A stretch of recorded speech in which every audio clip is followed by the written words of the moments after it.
이명박 전 대통령 관련 뉴스를 잠깐 좀 살펴보도록 하겠습니다. 저희 방송 들어오기 직전에 좀 전해진 소식이 있어서 그런데요. 검찰이 조금 전에 아마 좀 브리핑을 한 것 같습니다. 기자들을 상대로.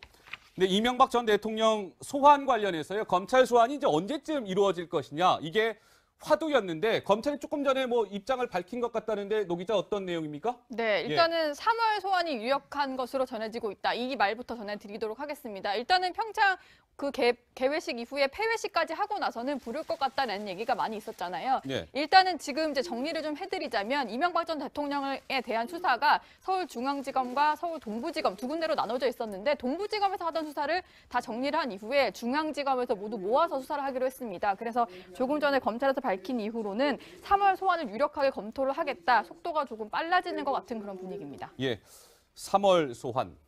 그러니까 3월이라고 하면 시청자 여러분 얼마 남지 않았습니다. 오늘 2월 19일이니까요.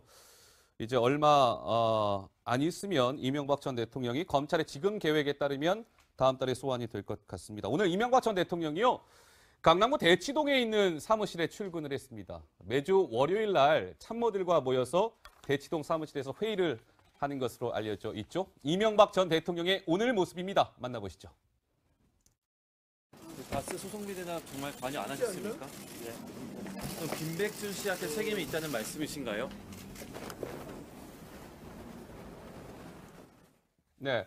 자, 이명박 전 대통령이 오늘 강남구 대치동 사무실의 모습을 드러냈는데 일단 뭐 기자들 이런저런 질문에 답변을 하지 않았군요. 그 과거와 크게 달라진 모습은 아닙니다. 예, 네. 그렇습니다. 하지만 지금 이명박 전 대통령 측이 이제 어떤 새로운 수사 내용이 공개가 될 때마다 즉각 반발에 나서고 있는데요.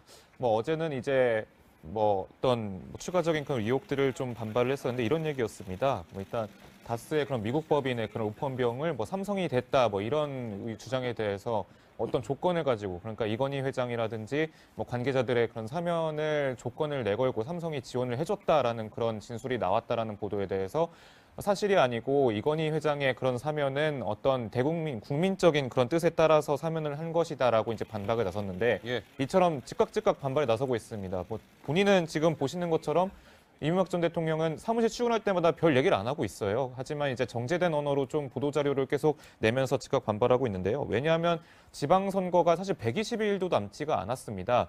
사실 뭐 친이계는 물론이고요. 한국당은 물론이고 더 나아가서 이제 이 전체적인 그 보수의 그런 지방선거 성패까지 수사 내용이 공개될 때마다 영향을 받을 수 있기 때문에 지금 이렇게 즉각 보도자료로서 반발에 나서는 것 같습니다. 알겠습니다. 검찰이 조금 전에 이명박 전 대통령과 관련해서 브리핑을 했는데 간단하게 저희가 중요 내용만 좀 간추려 드렸습니다.